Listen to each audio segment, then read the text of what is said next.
¿quién no sueña con que algún día te toquen en la puerta una marca como Ducati? Oye, ¿quieres correr con nosotros? Y como cualquier cosa podía pasar, pasó lo que no podía pasar. Me tatué en la espalda una vuelta a la vez. Antes yo me ponía a pensar mucho y el que mañana qué va a hacer. Que siempre he dicho, puede que no gane, pero quiero terminar la carrera y decir que no me quede nada dentro por intentar. Que hice todo lo posible por haber ganado. Si no lo hice, bueno, no lo logré, pero lo intenté todo.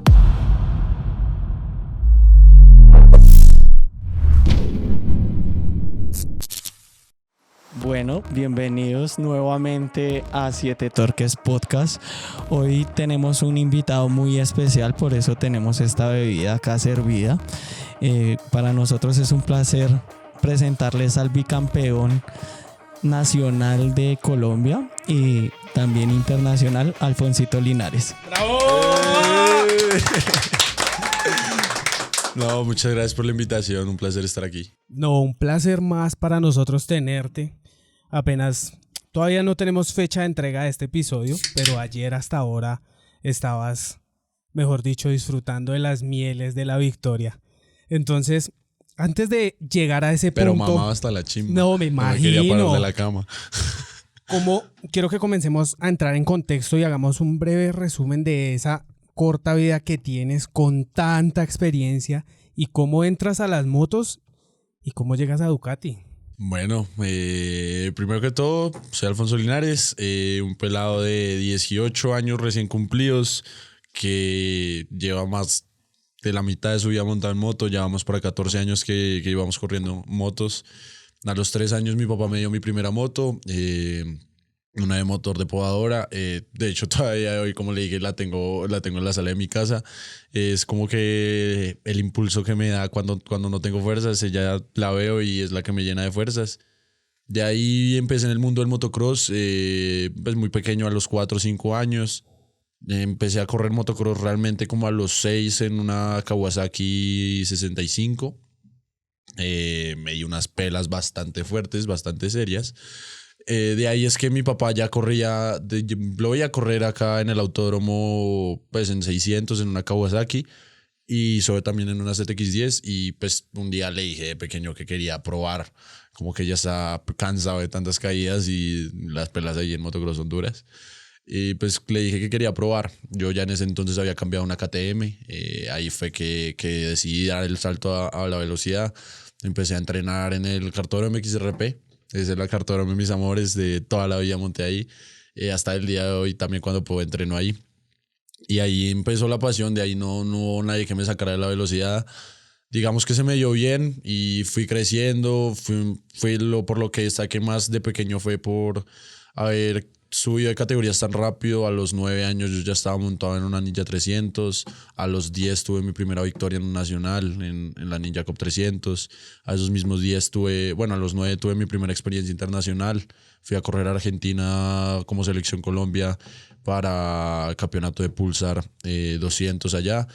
De ahí di el salto a México sobre las Ninja 300. Empecé a ganar. Entré a la RC Cup, a la RC 390 Cup.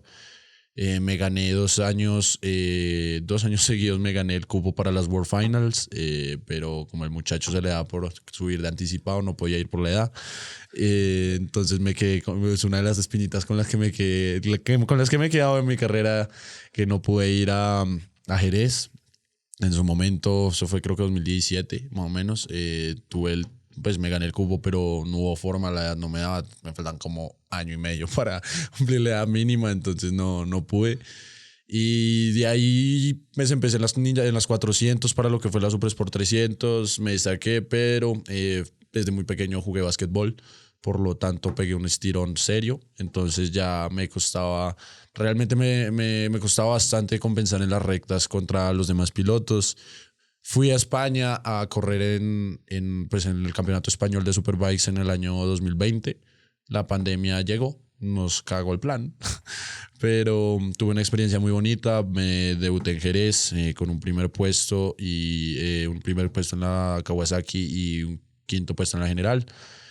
Pero ahí fue cuando me di cuenta que ya los 300 ya no era mi categoría, era rápido, pero sufría mucho, tenía que compensar mucho en las frenadas. Aparte, pues con la pandemia tuve mucho tiempo para pensar. De ahí fue que yo di el salto a las 600. Y ahí es donde realmente nació el Alfonsito que casi todos conocen hoy en día, que realmente fue donde y el salto de calidad como piloto, como persona, lo di ahí. Y a los que eran 15 años, bueno, yo a los 9 años realmente probé mi primera 600, que era la de mi papá, pero fue por una apuesta. Si no es porque yo no gané esa apuesta, creo que toda mi historia sería diferente. La apuesta fue que yo corría Ninja, en ese momento la Ninja Cup 300, tenía 10 años, creo, si no estoy mal, 9, 10 años. Y la apuesta con mi papá fue para la última fecha del año. Y era que pues él tenía su ZX6, su Kawasaki ZX6, pues ya quieta, no corría, pero estaba ahí quietica. Y yo siempre quería montarme en ella, pero él nunca me dejaba, me decía que no, que soy muy pequeño, Y yo le dije, hagamos una apuesta. Si yo bajo el récord de pista de la Ninja 300, tú me dejas salir un día en esa moto. Y me dijo, sí, de una. Yo estaba como 1,5 segundos del récord. ¿Quién putas iba a bajar ese récord? En ese momento, ¿cuánto estaban haciendo? 1,23. No, 1,23. Pero corríamos con las llantas IRC, las de originales de la moto. Obviamente no se asemejaban nada a las que son ahorita, obviamente. Pero girábamos en 1,23. El récord era 1,23.8. Y en plena calentura de carrera, lo bajé a 1,23.5.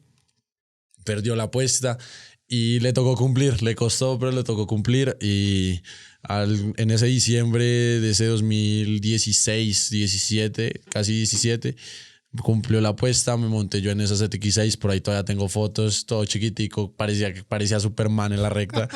Y ahí ya obviamente fue mi primera vez en una 600. Y de ahí en adelante obviamente me monté mucho más en esa moto. Me monté mucho más en las motos grandes.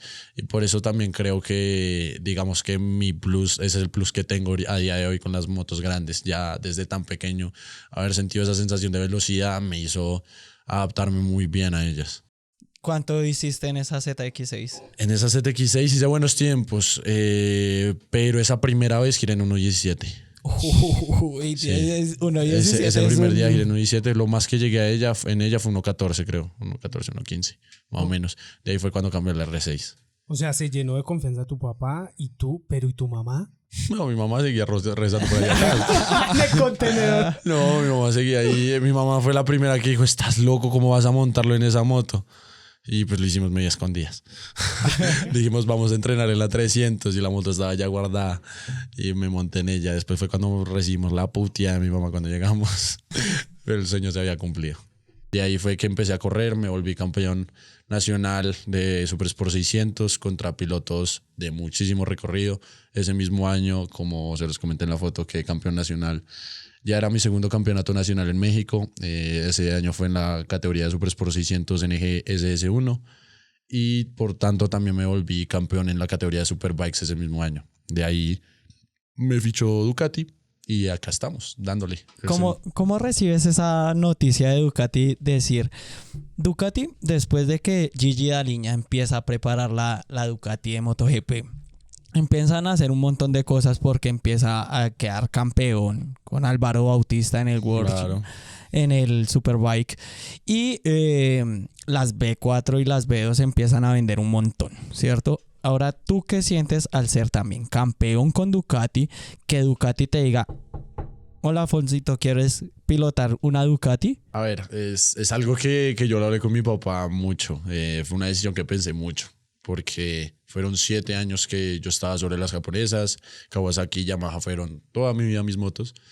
Nunca me había montado en algo diferente a eso. Y pues la verdad yo era feliz con mis motos. Pero ¿quién no sueña con que algún día te toquen en la puerta una marca como Ducati? Oye, ¿quieres correr con nosotros? Eso a cualquiera lo pone a pensar. Y no es mentira a la hora que yo pensaba de que yo decidí dar el salto a Ducati más que todo fue porque, a ver, quería un reto nuevo. Ya llevaba muchos años en la R6, había demostrado que podía ser rápido con una R6. En México rompí todos los récords sabios y por haber en la R6. Le gané a las Ducati.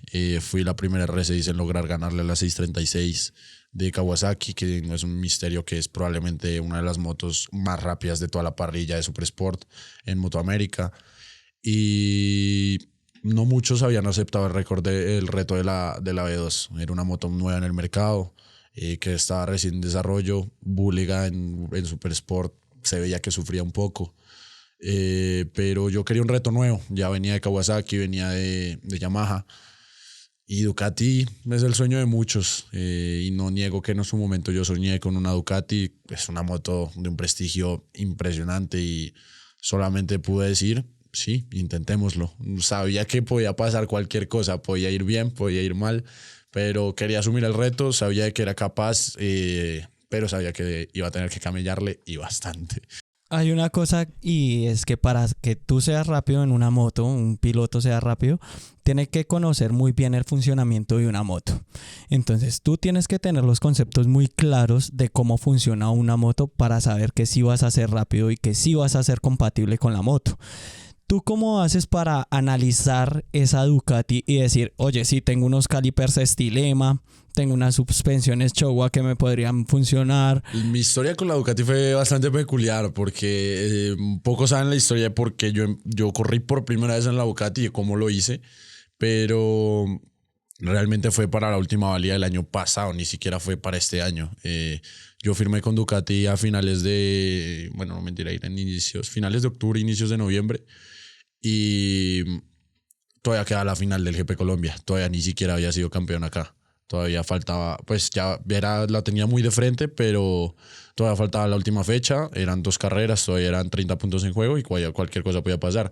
Y como cualquier cosa podía pasar, pasó lo que no podía pasar. Yo para la categoría de Superbike, pues todos la vieron, yo tenía una Kawasaki ZX10.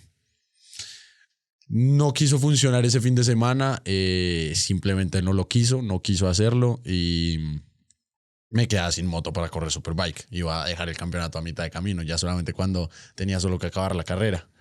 Ahí fue cuando, por eso se vio en esa última fecha la Ducati totalmente de calle, hasta con luces todavía. Y ahí fue cuando probé por primera vez la Ducati, fue hasta los entrenamientos del viernes. Y ahí fue cuando dije, ok, hay cosas que mejorar, pero potencial lo había y de sobra. Los tiempos lo decían, era rápido, pero sabía que sufría un poco, no era lo mismo que las japonesas y el paso por curva no es un misterio que para las Ducati no es que sea el fuerte, hay que camellarle bastante para que tengan un paso por curva rápido y ahí había que camellarle bastante. La sufrí bastante ese fin de semana, pero logré entender el potencial que había. Los problemas iban a venir un poquito más adelante, pero sabíamos que podíamos ser rápidos, lo demostramos, ganamos esa primera valía en lluvia. En lluvia me entendí con la moto perfectamente, fue increíble lo bien que me entendí en lluvia. La primera manga obviamente estaba corriendo con una moto 600 contra las 1000, iba a sufrir demasiado en las rectas. También el hecho de que la moto era mi primera vez con ella pesó bastante para que yo pudiera realmente desempeñarme a full, pues. Pero logré una segunda posición en la primera manga y gané la segunda manga que me daba como ganador de la valía y obviamente había logrado ser campeón. Mentalmente, ¿cómo gestionas ese reto, no? O sea, voy ya por mi campeonato, mi moto no quiere, tengo la otra opción, la voy a tomar, pero hasta ahora la voy a probar. Yo todavía me acuerdo, la moto no quiso funcionar y llamé a Andrés de Ducati. Y le dije, Andrés, ¿dónde estás? Y me dijo, acá en Bella Suiza. Y yo le dije, ya voy para allá. Ni siquiera le dije, ¿para qué? Y le dije, Andrés, tenemos un pequeño problema. No tengo moto y mi única salvación es que mi Ducati ya esté, porque ni siquiera había llegado, todavía ni siquiera sabíamos si había llegado al país. Y ahí fue donde literalmente la tenía en la oficina. Me dijo, pues ahí está, acaba de llegar el día anterior. Y era como que todo se unía para que, o sea, era como que el destino que necesitaba que saliera en ella. No tenía ni placa todavía. Y me dijo, ahí está, si la quieres correr, ahí la tienes. Literalmente me acuerdo que la bajamos por el ascensor de ellos, la cargamos en la camioneta y para el local a cambiarle las llantas, a quitarle los espejos, el portaplacas y lo tenía puesto. Y todo a las 5 de la tarde y todavía faltaba muchas cosas por hacer. Y creo que por el afán entendí que obviamente era un reto, pero no lo asimilé o no leí de pronto la importancia que era o la que tenía. Entonces de pronto llegué un poco el viernes y fue hasta que me cambié y tenía la moto enfrente y dije, ok, vamos, tenemos que ir con cuidado, hay que ir con calma porque esto es algo nuevo. En mi vida me había montado en una moto europea y yo dije, bueno, vamos a darle a ver qué sale. Y tú como, listo, ahora tú decías que tenías problemas con la Ducati. Me imagino que tuviste que adaptar tu modo de pilotaje. Sí. ¿Cuáles fueron las cosas que tú dijiste como, hey, tengo que cambiar este hábito que tengo de las Delta Box como la R6 Claro. para que funcione Algo muy diferente, esta obviamente europea? venía siempre de un acelerador de guaya a cambiar un acelerador electrónico con el doble de torque probablemente. Obviamente un motor en B se comportaba muy diferente, la geometría era totalmente diferente. Me costó las primeras vueltas realmente entender cómo la moto funcionaba. Y como se los comenté, mi primer error fue querer transformar la Ducati a una R6. Ese fue mi primer error. No trataba de transformar y aparte era un fin de semana donde estaba montando las dos motos al tiempo. Entonces quería transformar la Ducati en una R6 para yo y sentirme cómodo. Y no, la moto nunca iba a funcionar así. Siempre supe que la debilidad de ella es de la primera vuelta, el amortiguador trasero. Tiene un resorte muy blando y cada vez que salía de las curvas era un gallo poder mantenerme realmente estable. Entonces la moto iba saltando para todos lados, iba para todos lados menos para el frente. Entonces sí sufrí mucho con eso más que toda esa primera carrera. Después solucionamos ese problema, además, y la moto empezó a funcionar mucho más. Pero sí es verdad que mi primer error en esa moto fue querer transformarla en un R6. Claro, para poder entrar como en esa zona de confort en la que se parezca a mi moto que ya conozco. Yo no sabía qué era salirme de mi zona de confort y mentalmente no quería salirme de mi zona de confort. Entonces dije, tratemos de hacerla que funcione. Es una moto muchísimo más corta, con un tren delantero muchísimo más al piso. Entonces es mucho más nerviosa, pero cruza más rápido, es más liviana. Eso son cosas que yo estoy acostumbrado a que la R6 de pronto es un poco más lenta a la hora de hacer cambios de dirección. El paso por curva es muchísimo más estable, pues la moto va mucho más aplomada al piso. Acá tengo un tren trasero que va bastante más arriba, va mucho más suelto. Entonces a la hora de traccionar no es lo mismo. Es una moto que se maneja ya más casi como una 1000. Entonces las formas de hacer las curvas me tocaba hacerlas como una 1000. Entonces eran cosas que a la larga me tenía que acostumbrar, pero que mentalmente esa primera vez no quería acostumbrarme. Quería seguir donde yo estaba, seguir en mi globito, como le decía yo, y estar en mi bolita ahí, que nada me molestara, pero tenía que entender con el paso del tiempo, iba a entender que realmente no podía hacerlo, tenía que cambiar todo y tenía que realmente entender que esto era algo diferente y que si quería que esto funcionara, yo tenía que cambiar. Me encanta que menciones el tema de las suspensiones. Lo que digo yo, el problema es lo que siempre lo digo, el problema está entre la cola y los timones. Me encanta que menciones el tema de la suspensión, porque este GP lo pudimos ver. No quería tocar el tema hasta que lo tocaras tú. Bueno. Pero que nos damos cuenta, o sea, sales, ¿no? Y las De otras Valientes. sí, De Valientes. de Valientes justamente. Ustedes iban a poder notar más van a notar el problema de la suspensión trasera cuando ustedes me vieran salir en la B4. Sí, La B4 radica ahorita el mismo problema que tiene la B2. Es muy blanda. pero en comparación a tus compañeros, es increíble el trabajo de suspensión que tienen tus Obvio, es motos. diferente. Es que era, o sea, simplemente te inclinabas, ¿no? O sea, aparte de todo se veía súper fácil, ¿no? Sí, Lo haces ver él lo hace increíble. muy, muy bien. Pero entonces tú vas supremamente estable en los pasos de curva, sales muy cómodo. No sé si es lo que transmites o realmente la moto ya la tienes en ese punto, pero tus compañeros peleaban muchísimo con la moto. Y cuando entraban, que podíamos verlos por la parte trasera, el monoshock todo el tiempo estaba brincando. ¿Cómo es esa sensación de ese piloto que va incómodo ahí y cómo era la tuya? Créeme que por donde fueron ellos yo ya fui y volví. Entonces el punto que están ellos, yo obviamente ya lo sufrí. Y eso se veía mucho. Yo para querer ir rápido iba con la moto saltando para todos lados. Entonces nunca me veían cómodo. Y era verdad, yo cómodo no iba. Pero fui un piloto que toda la vida me acostumbré. Si no va, tengo que hacerlo ir. Entonces dije, bueno, no hay otra forma de solucionarlo porque ya el resorte, esa moto viene con un resorte o con una suspensión trasera Öhlins TTX. Pero TTX 36, ¿no? Ajá, pero con un resorte para personas muy livianas. Entonces, ya por mucho que lo quieras apretar, el resorte no da más. Llega un punto donde ya el resorte no va a apretar más. Entonces, ahí fue donde dijimos, bueno, ¿y ahora qué? ¿qué vamos a hacer? Y yo le dije a mi papá, pues lo único que sabemos hacer, vamos a acelerar y vamos a darle. Y entonces ahí fue donde empezamos a improvisar, traté de acomodarme y ahí fue donde empecé a entender realmente yo la moto, empecé a entenderme yo con ella y dije, bueno, no, si no me estás funcionando aquí, tratemos de compensar acá.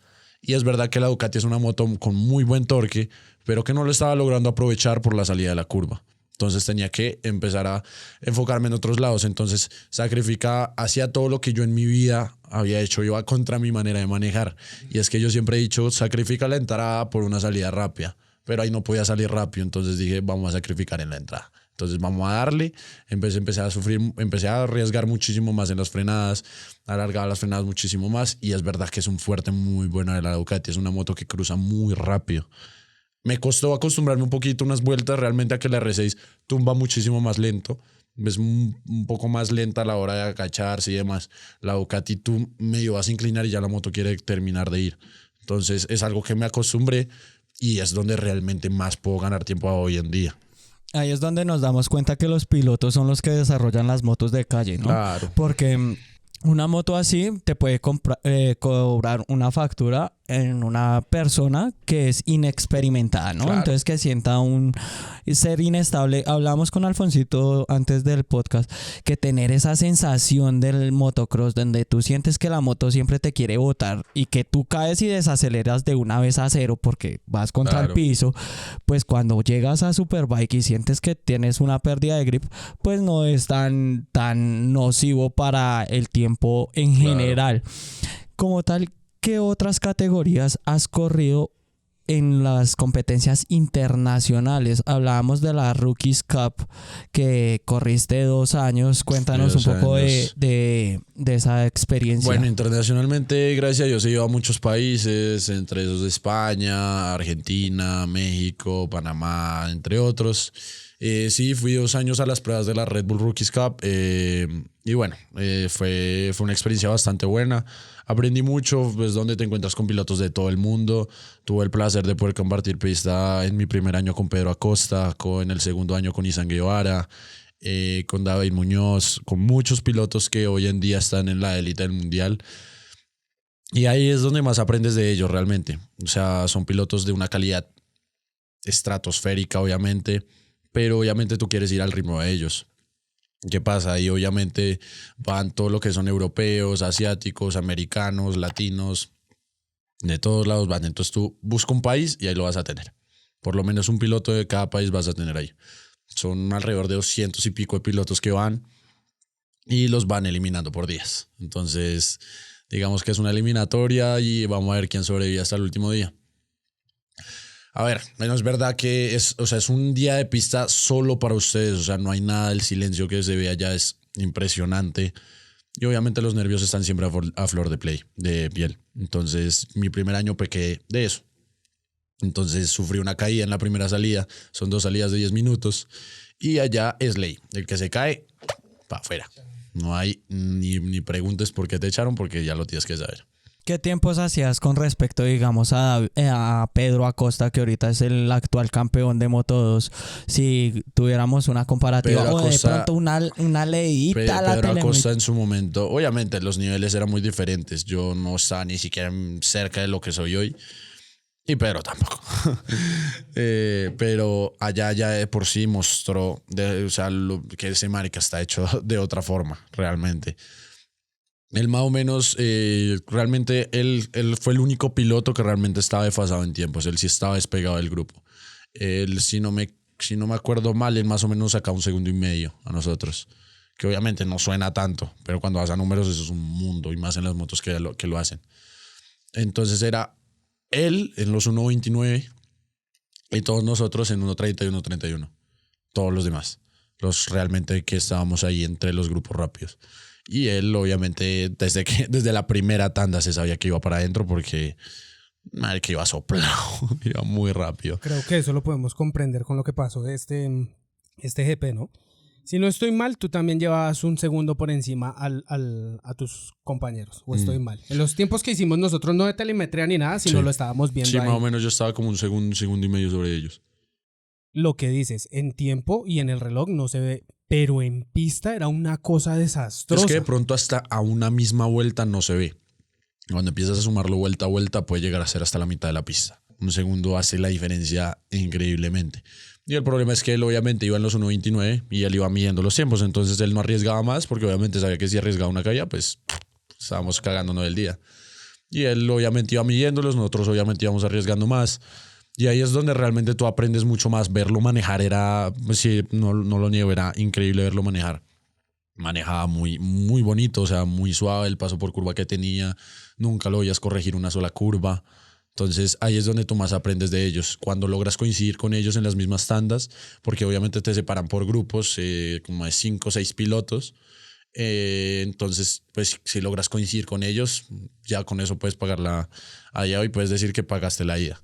¿Y qué moto estabas corriendo? Era una moto de la European Talent Cup. Un chasis Moriwaki con motor de Honda CRF 150, si no estoy mal. Si no me pelo. Pero con una relación que obviamente no tenía torque. Lo que buscan es que tú realmente le des paso por curva a la moto, que tú encuentres la velocidad que la moto no tiene. Cuando se terminan esos días de prueba y vuelves a Colombia, ¿cuáles son las conversaciones que hay con tu papá, con tu equipo? ¿Cómo te recuperas de eso para llegar al nivel que estás hoy en día? Si te soy sincero, esa sensación allá, eso es realmente el final de todo el evento, es feo.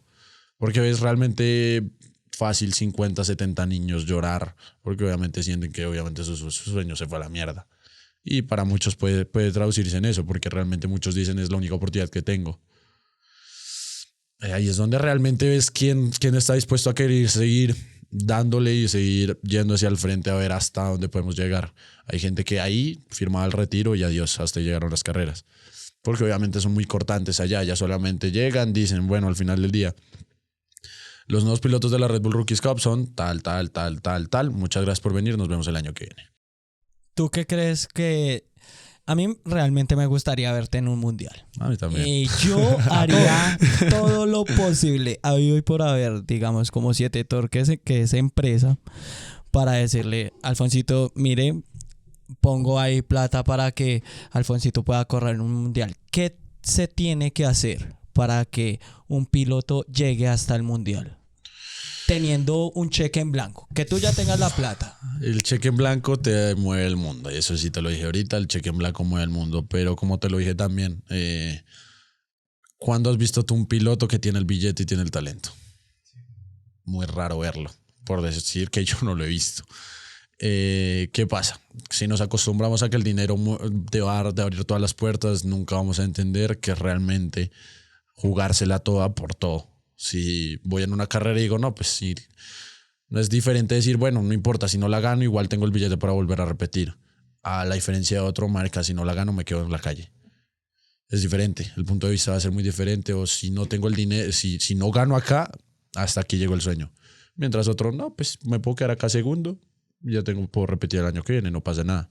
Nos vamos al conformismo, que obviamente va a ser la diferencia. Ahí es donde vamos a ver quién está dispuesto a arriesgar por realmente un cupo. A la final, MotoGP hoy en día son 23 pilotos, si no me equivoco mal, 23 pilotos de todo el mundo. O sea, de millones de personas que darían lo que fuera por estar ahí.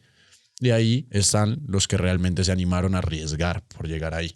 Entonces, yo siento que el dinero no lo va a hacer todo. Es verdad, te va a facilitar mucho el camino y pues obviamente se agradece. Pero siento que a día de hoy lo que realmente, obviamente hace falta el dinero, pero hace falta gente o pilotos que realmente quieran jugársela todo por estar ahí. ¿Y tú cómo te consideras como piloto, Alfonsito? A ver, mucha gente ha pensado que a mí me ha tocado fácil, que mi familia ha tenido el dinero, pero la diferencia es que mi familia lo ha dado todo porque yo a día de hoy estoy corriendo acá. Entonces, realmente no me ha tocado fácil. He aprendido desde muy pequeño que puede ser que un día, no sabemos hasta dónde vamos a llegar, pero puede ser que un día, adiós carreras, ya no hay para dónde. Y por eso es que me he acostumbrado a que cada carrera puede ser la última. Entonces, tú vas vuelta a vuelta diciendo, ¿es aquí o es ahora? Entonces yo, con el pasar del tiempo he aprendido, porque antes yo de pronto era un poco conformista. Y lo que siento que de unos años para acá hizo la diferencia fue el que siempre he dicho, puede que no gane, pero quiero terminar la carrera y decir que no me quede nada dentro por intentar. Que hice todo lo posible por haber ganado. Si no lo hice, bueno, no lo logré, pero lo intenté todo.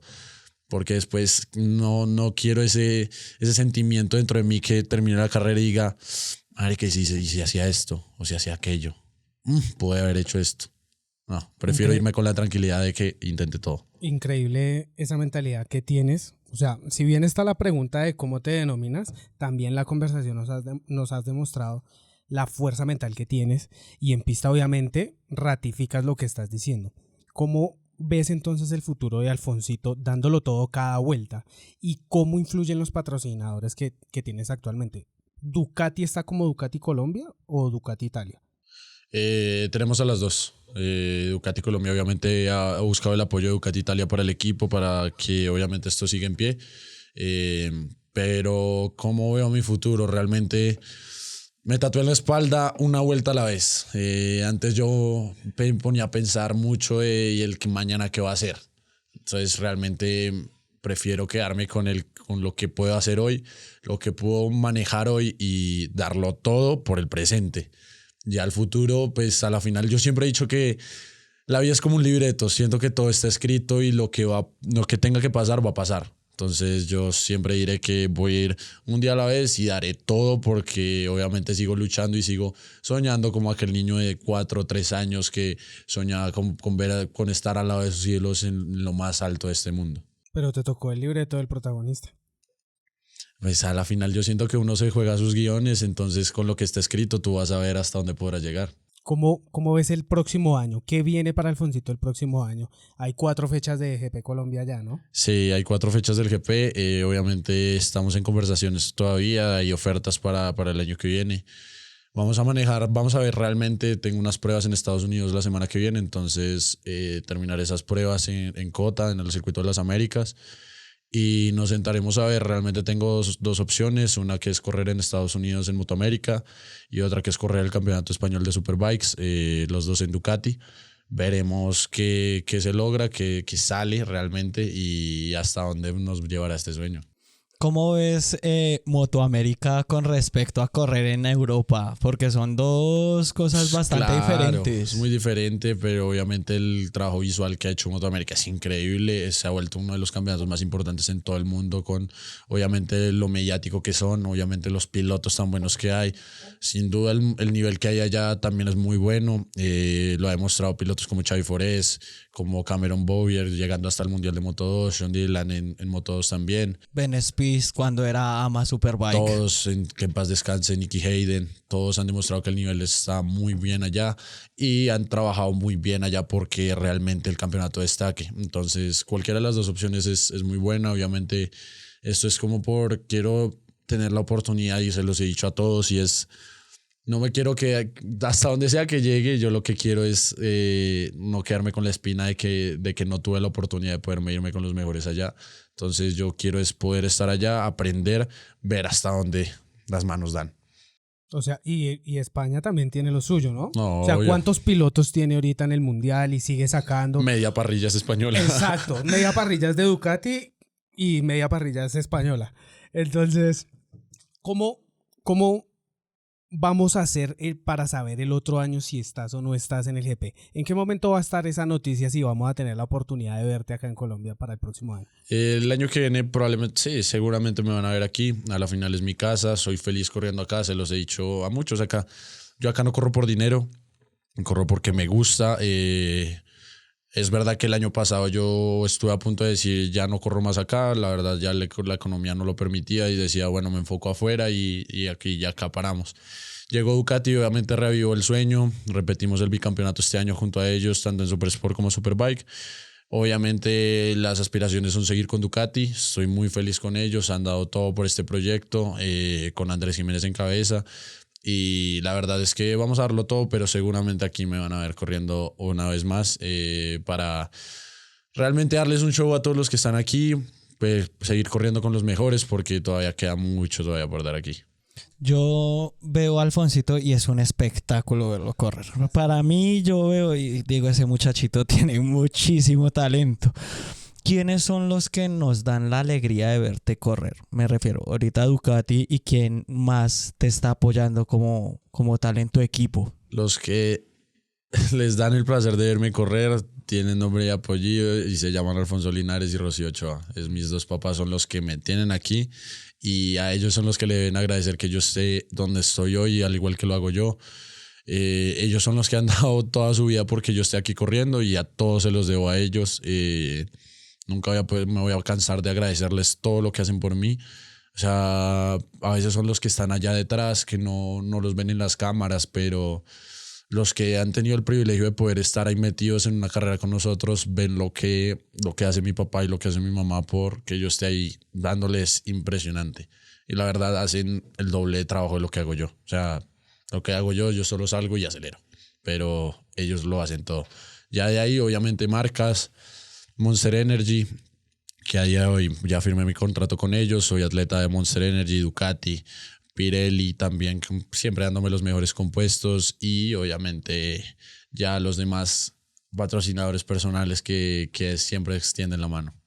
Qué bueno. Yo quiero saber, mentalmente se ve que eres muy fuerte, eres aguerrido, tienes siempre el foco puesto. ¿Cómo afrontas las lesiones? Supimos que te rompiste una mano, bueno, los metacarpianos, eso, sí. ¿no? Pero he sido alguien bendecido en ese aspecto. Gracias a Dios no he sido un piloto que se haya lesionado mucho. Eso sí me pega unos tiestazos que no tienen nombre. Pero gracias a Dios no he tenido muchas lesiones, nada más. Nada más me fracturé.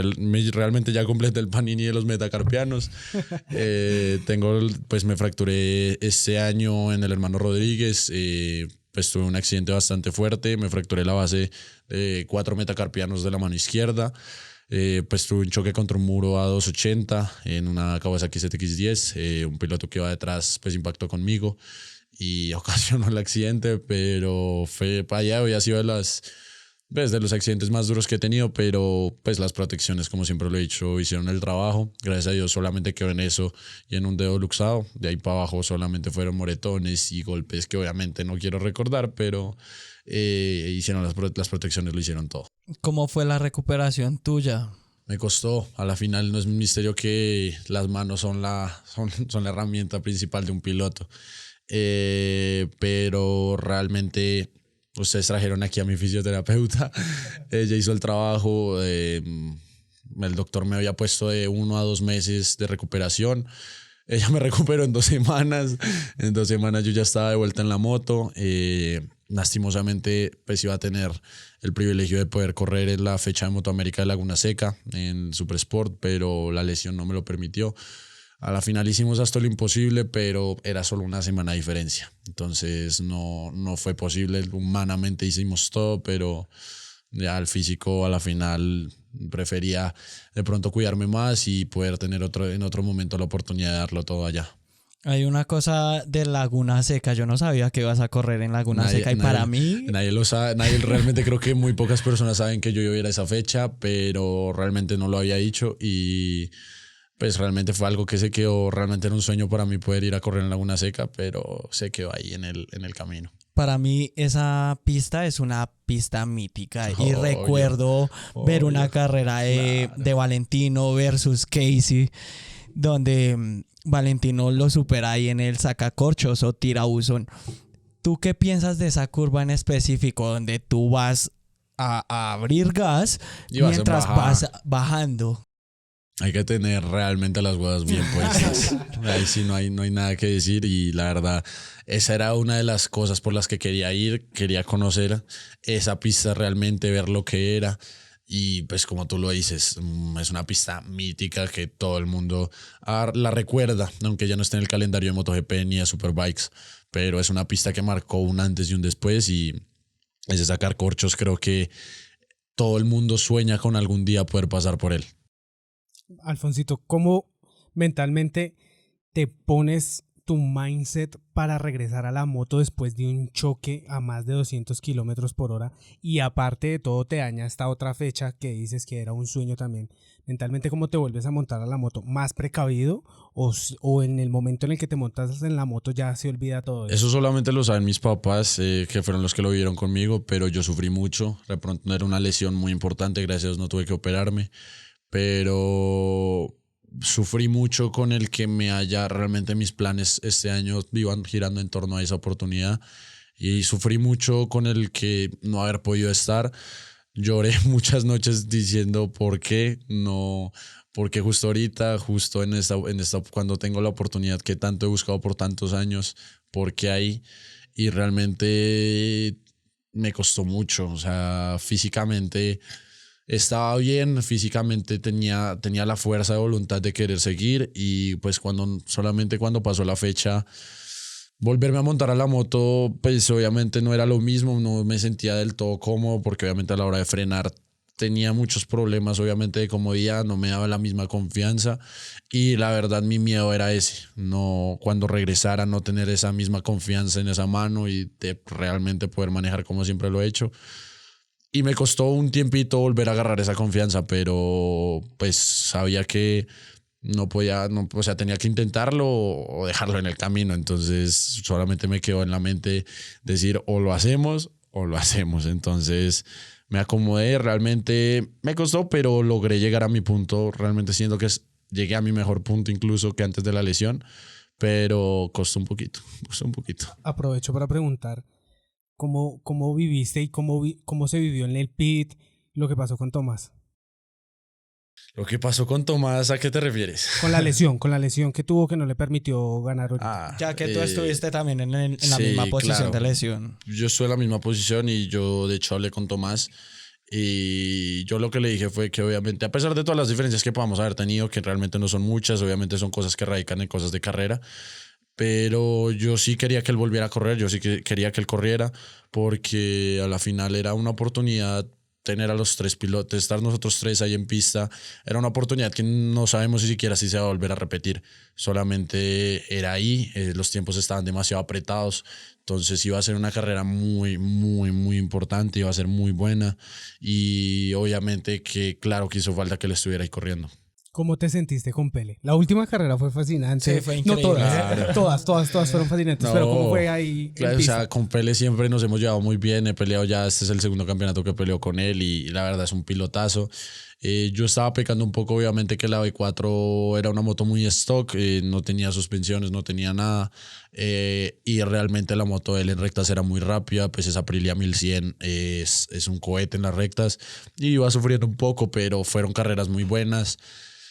Sí quisiera poder haber dado un poco más de mí, sentía que todavía tenía más, pero las herramientas no las tenía del todo. En las dos carreras salí con llantas pues rayadas, super Corsa, que no son lo mismo que las slicks, entonces sufrí mucho en las dos carreras. En la primera manga salí a apretar y no tenía cómo, me frustraba no tener con qué realmente poder salir a hacer la diferencia, salía a todas las curvas derrapando.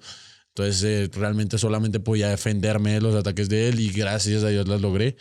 Ya en la segunda manga tuve un problema con la temperatura de la moto, se recalentó, entonces ya no pude seguir peleando, entonces ya tocó pelear, pues, pensar en los puntos del campeonato. No sabíamos lo del recalentamiento. Eso poquitas personas lo saben, pero se recalentó. De hecho, los que estuvieron ahí en el podio pudieron ver que la moto se estaba meando y todo cuando llegó al pit. Porque claro, en la última fue increíble como Pele toma ventaja y toma distancia. O sea, aparte de que salió de una manera en la que... Salió sí, por todo. O sea, la anterior era Super Sport, ¿verdad? Sí. Y ahí le fue no tan bien. La RS 660 le falta un montón de desarrollo todavía para competir contra las R6 arregladitas de 150 caballitos. Creo que todo se acumuló como esa frustración de esa salida y sale con la 1000 a dar un espectáculo, pero no sabíamos que se había recalentado tu moto. No, eso mucho me los preguntaron y era eso más que todo. Sí quería pelearla, las instrucciones fueron no pelearla, pero yo sí quería hacerlo porque yo nunca he sido un piloto conformista, pues no, si a mí me dices que hay que llegar séptimo para ser campeón, no vas a esperar a que yo llegue séptimo para ser campeón. Si voy a salir en pista y siempre he dicho, o sea, si yo estoy a mi 100%, puedo ganar todas las carreras y siempre he pensado eso y voy a siempre darlo todo por hacerlo. Y esa carrera obviamente, a la segunda vuelta arranqué bien, me puse adelante, me sufrí un poco con las llantas y de paso vi que el recalentamiento de la moto estaba ahí, empecé a sufrir un poco con eso, la moto empezó a perder un poco de potencia, luego me pasé a pelear la recta como si no estaba Y traté de seguirlo, empecé a seguirlo, pero ya la moto me mostró un testigo de este tamaño de que se estaba calentando y obviamente ya ahí pues me tocó pensar más con la cabeza fría y decir, bueno, no es lo que hago, no es lo que me gustaría hacer, pero bueno, cálmate, recoge los puntos y ya termina el campeonato así. A la final dimos todo, mostramos que podíamos ser rápidos, ganamos las 2 fechas del viernes y ya ganamos una manga. Con eso nos bastaba para ser campeón. ¿Qué sensación hay en el momento en el que pasas por la recta, te pones de pie, señalas al cielo y muestras que eres el número 1? Eso, o sea, el autódromo se vivió de una manera hermosa este fin de semana. Ducati lo hizo muy bien haciendo una tribuna justamente para ustedes. Se llenó por completo, habían dinámicas. O sea, el espectáculo fue hermoso. Claro. Y cuando tú pasabas haciendo esta señal, todo el mundo enloquecía. ¿Qué hay ahí? ¿Qué dicen tus papás cuando entran al pit y ven que por todo lo que han luchado, por lo menos el público lo está disfrutando y ve reflejado todo ese esfuerzo? A ver, el público también te da un impulso más incluso, el sentir tanta gente que realmente te está apoyando, tú quieres darlo todo también por ellos y es lo único que tú puedes devolver a cambio. Todo ese apoyo es salir a darlo todo y que realmente ellos pasen un buen rato viendo esas carreras. Mis papás obviamente casi lloraban de la emoción, obviamente cuando pasé la meta y fui campeón de las dos. Fueron esas 2 últimas mangas de Super Sport y de Superbike fueron algo complicadas porque obviamente en el Super Sport también pasó un imprevisto que nadie realmente sabe qué pasó. La moto tuvo un problema en la vuelta de reconocimiento, por eso me vieron salir y yo duré toda la vuelta tan lento. Y es que la moto se protegió a la hora de arrancar, la moto se protegió. Entonces la moto no pasaba de 80 kilómetros por hora. Y pues obviamente ya era la vuelta de reconocimiento y la moto no había forma de arrancar. O sea, la moto estaba totalmente protegida. Traté de apagarla, volverla a prender y la moto seguía fallando. ¿Cómo fue que la solucioné? Llegando al curbón, realmente. Hasta que llegué al curbón, la apagué, le abrí el switch y la prendí como si fuera empujada. La moto engranó, prendió y soltó. Pero por poco y me quedo en el camino. Por poco, hace 2.5 años en Tocancipá. Porque la moto, el problema era que pues se quedaba a full de revoluciones, pero quedaba como si tuviera un limitador. Entonces la moto no avanzaba, no hacía nada. Y obviamente casi me lanzo de la moto. O sea, ya era la última carrera del fin de semana. Solamente tenía que acabar para quedar campeón y que pase eso.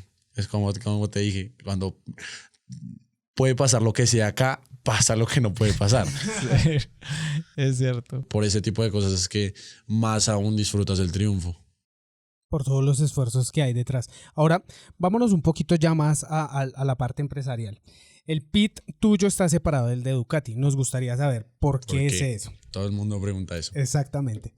Yo llevo toda la vida con mi papá. Es un pit que siempre hemos armado con nosotros, con mi papá y mi hermanito realmente, con Sebastián, que toda la vida hemos estado nosotros ahí juntos. Y la primera cosa que yo le dije a Ducati cuando yo llegué era que yo no me iba a salir de ahí. Digamos que ahí es donde yo no hay dinero que pague la paz. Y la paz que yo tengo en ese pit es algo increíble. Entonces yo solamente, digamos que somos como el equipo satélite. Sí. Entonces nosotros ahí hacemos todo lo nuestro, trabajamos todos nosotros, pero obviamente seguimos trabajando con Ducati, pero digamos que en nuestro box, nosotros en nuestra burbuja y nosotros en nuestro trabajo. ¿Cómo sería la gestión de las empresas para poder llegar a tener patrocinio sobre ti? No, pues yo estoy abierto a cualquier empresa que realmente quiera unirse a este proyecto. Es un proyecto muy bonito que llevamos trabajando ya por muchos años y cualquier empresa obviamente pueden escribir a mi correo que está en mis redes sociales. También pues pueden hablarme por Instagram y con gusto podemos trabajar. Perfecto. ¿Hablan directamente contigo o con tus papás? A veces con los dos. Perfecto. Con el que conteste primero.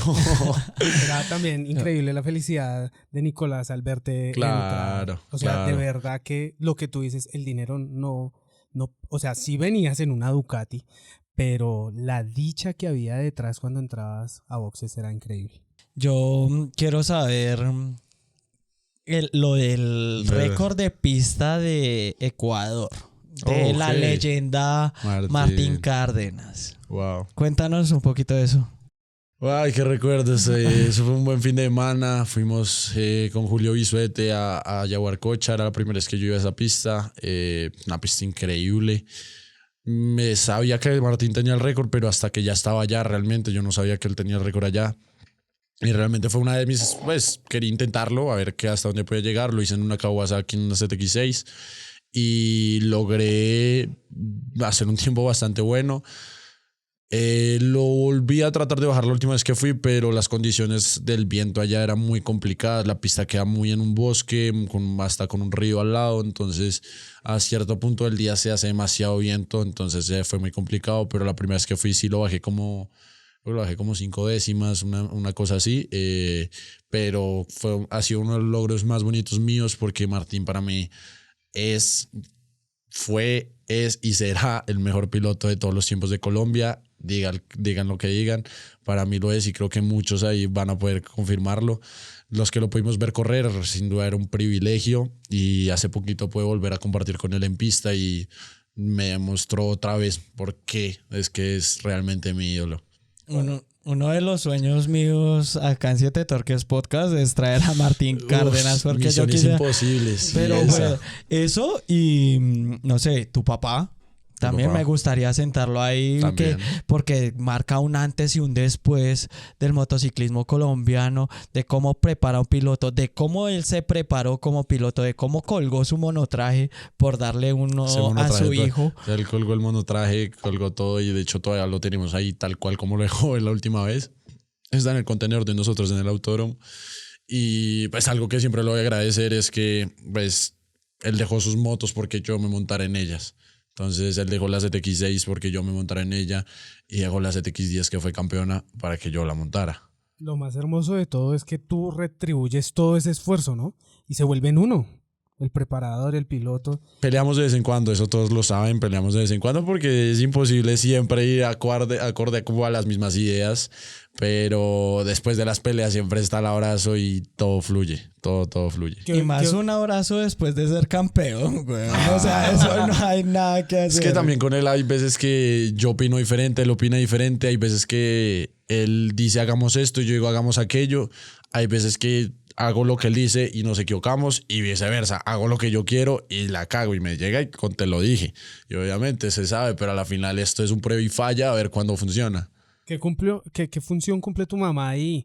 Qué situación tan incómoda en la casa, ¿no? El rosario, papá, el rosario.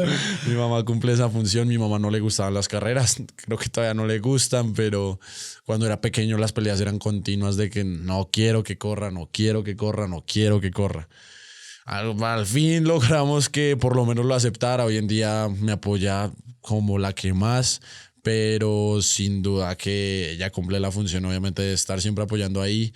Y la del Rosario, ella nunca ha visto una carrera en vivo, ella siempre se encerraba en el contenedor a esperar a que terminara, a rezar a que yo llegara en una pieza. Increíble esa historia. ¿Qué opinión te merece ahora, cambiando un poco el tema, los circuitos internacionales en comparación a los de acá? ¿Por qué hago la pregunta? Claro, cualquiera dirá, es obvia, pero qué bueno que venga de un piloto profesional que ha tenido la experiencia. Es obvia, pero no es obvia, porque es verdad, no es un circuito que tengamos las mejores condiciones, pero muchas veces, a comparación de los demás circuitos, en mi caso, y también lo dijo en su momento Martín, el autódromo es el mejor parque de entrenamiento que puede tener un piloto en todo el mundo. Es una pista demasiado técnica, obviamente con unos baches, huecos al centro de la tierra, que realmente te enseñan a ser un piloto completo en todos los aspectos, a ser rápido en paso por curva, a ser bueno en las frenadas, tener las huevas de apretar la moto cuando se va a mover.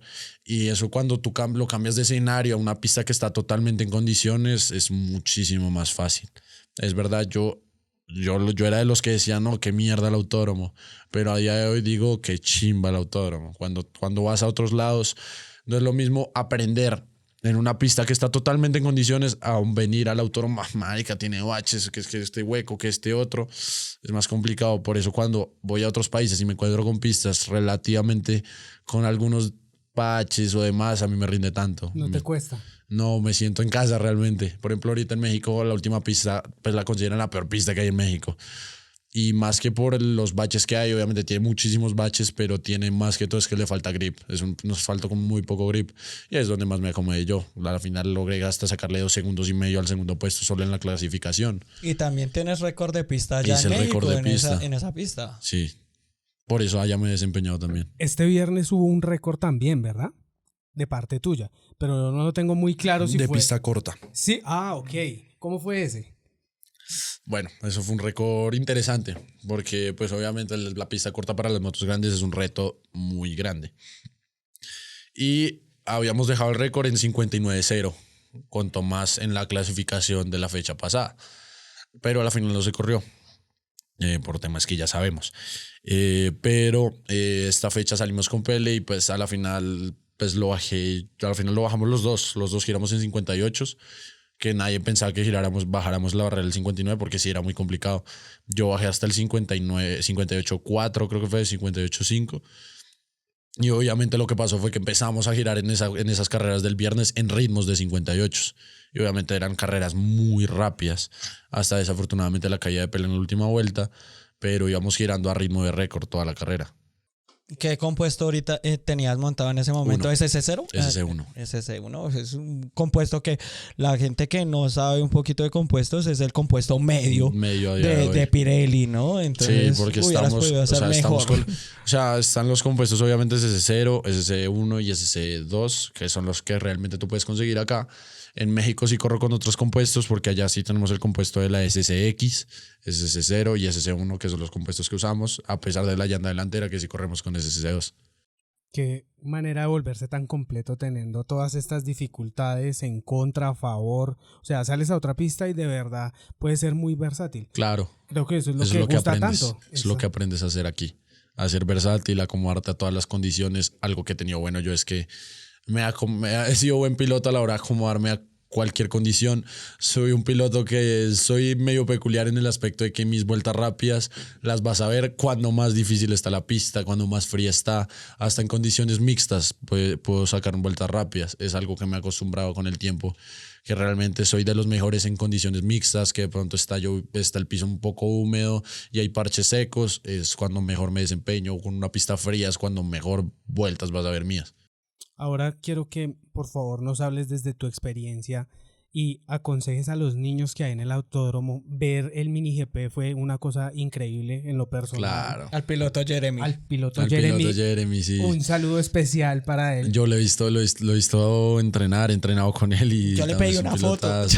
No, la verdad es increíble es verlos correr, porque a la final sientes que en algún momento estuviste ahí. ¿Qué consejo le puedes dar a ellos para que se vayan preparando y a su entrenador, que supongo deben ser sus papás? Que disfruten. Pero en la parte técnica me gustaría más que de pronto dieras ese consejo. Obviamente siempre voy a decir que lo más importante en esto, obviamente las protecciones son indispensables en esto, no son negociables en ningún punto. En parte técnica es que realmente dejan que las cosas fluyan. A los papás, algo que aprendí mucho con mi papá, es que los dejen fluir, que los dejen ellos realmente vayan a lo que quieran hacer, no forzarlos a hacer lo que uno quiere, porque a la final se van a cohibir mucho a la hora de obviamente de correr, no van a querer es complacerlo a él y ahí es cuando realmente las cosas van a truncarse un poco. Entonces que los dejen fluir, los dejen ir por el camino que ellos quieran ir, que vayan evolucionando ellos mismos. A la final son niños, son niños que están en desarrollo, y que los dejen desarrollarse libremente, que vayan obviamente avanzando poco a poco y que obviamente ellos ayuden a guiarlos, porque es muy importante. Qué gran consejo ese. Ahora, tú físicamente, ¿cómo te preparas para todas estas cosas? ¿Y mentalmente ya estás trabajando? Claro, yo soy un piloto. Yo era muy débil mentalmente hablando más pequeño. Sufrí mucho, tuve unos años muy malos que hasta inclusive pensé en parar las carreras, porque realmente las cosas no salían. Y realmente esos años malos es cuando tú construyes una mente que ya te pasó todo, ya que puede pasar. Entonces ya viviste todos los escenarios posibles. Entonces ahí es cuando más construí mi mente a realmente ser fuerte mentalmente a la hora de una carrera, a la hora de pelear un campeonato. Soy un piloto bastante bueno para las carreras finales, para remontar esos campeonatos que parecen irremontables. Y físicamente he aprendido a que el físico acá también juega un rol importantísimo. Entonces, he sido un piloto que obviamente empecé muy pequeño en las motos grandes, motos más pesadas, que me tenía carencias de fuerza. Y por eso empecé a entrenar desde muy pequeño, obviamente trabajos de fuerza, obviamente el cardiovascular y demás. Pero pues como empecé a entrenar tan pequeño para acomodarme a las motos grandes, digamos que crecí con un físico bueno, con una fuerza buena y que a día de hoy me facilita bastante las cosas. ¿Qué reto te representa a ti las minimotos? Es otro gusto ir a verlos los jueves. Los jueves de minimotos que nunca pueden faltar, la verdad es algo que tenemos ahí entre amigos, que tenemos un parche completo con Esteban Roncería, con varios pilotos que incluso corremos también en el GP. Y nada, realmente es un ejercicio para poder mantenernos sobre una moto que a la final siempre se agradece, siempre ayuda el poder estar encima de la moto. Y divertirse, salir un poco de la rutina, desestresarse. Igual es demandante, las minimotos son demandantes, aunque crean que no. Y disfrutar. Ahí aprendemos también mucho. Una pista que no tiene muchísimo grip, motos no tan en condiciones, aprendes muchísimas cosas, aunque no lo crean. Yo voy allá, weón, y siempre a mí me dan un consejo. Alfonsito la vez pasada me dijo, cortes el pelo y ahorra 2 kilos. Claro, no, con ese pelo un segundo menos.